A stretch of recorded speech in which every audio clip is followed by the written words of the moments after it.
rendre grâce à Dieu qui nous rassemble ce matin dans cette chapelle qui a dû servir pendant des années, qui resserre aujourd'hui à nous reconnecter à ce passé lointain dont nous sommes héritiers.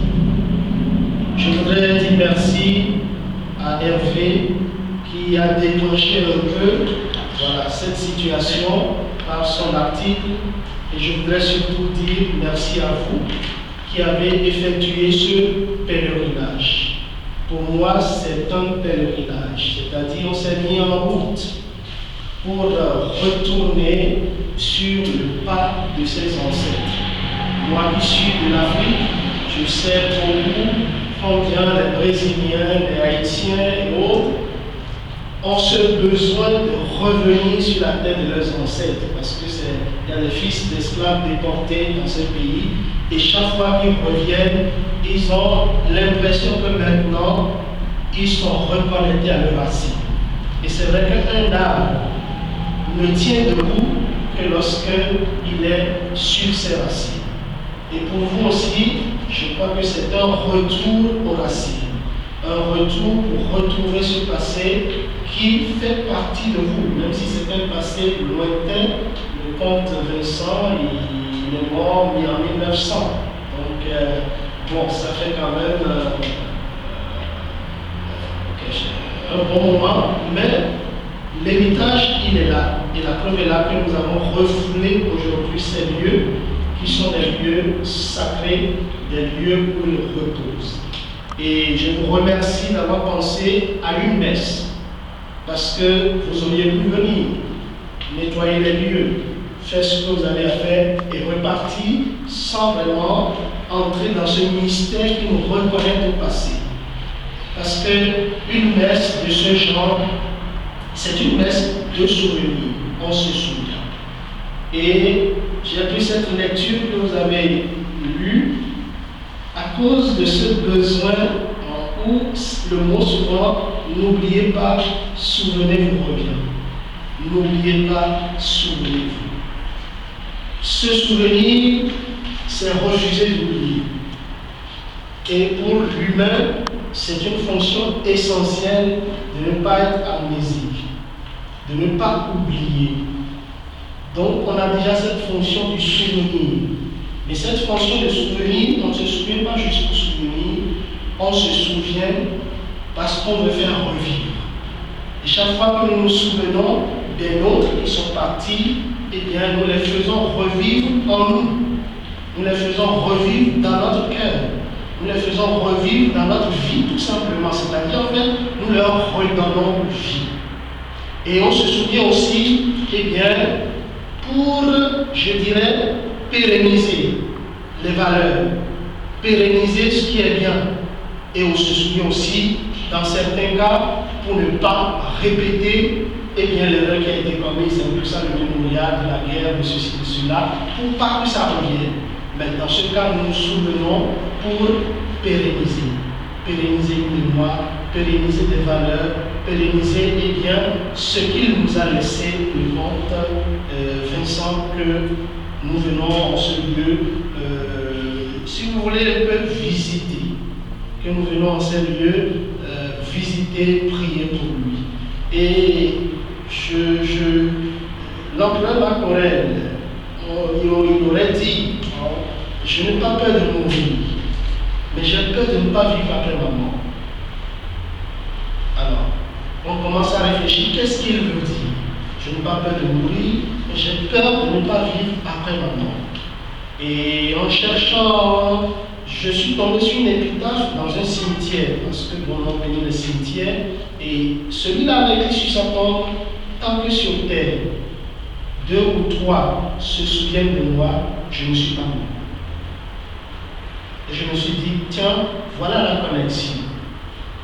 Je n'ai pas peur de mourir, mais j'ai peur de ne pas vivre après moi. C'est-à-dire, j'ai peur d'être oublié totalement quand je ne serai plus de cette terre. Et je pense que c'est le pire qui puisse arriver à quelqu'un qui a vécu, qui a donné ici tant, je dirais à sa nation, qui a été un grand diplomate, qui est un homme politique, qui a certainement sa vie, voilà, sa vie privée, on connaît plutôt sa vie professionnelle, on connaît plutôt sa vie privée, devait être aussi riche que sa carrière.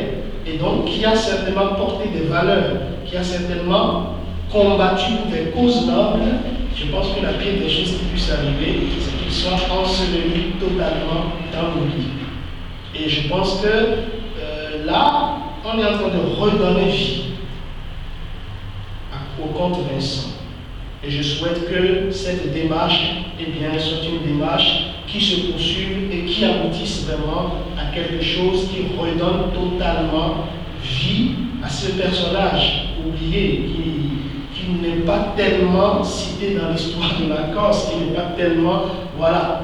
Mais c'est bien que, au moins vous, qui portez l'héritage de cet homme, eh bien, vous battiez pour que sa mémoire soit honorée. Même si la mémoire n'est pas honorée de façon publique, au moins en vous, il revit. Et c'est ça le plus important.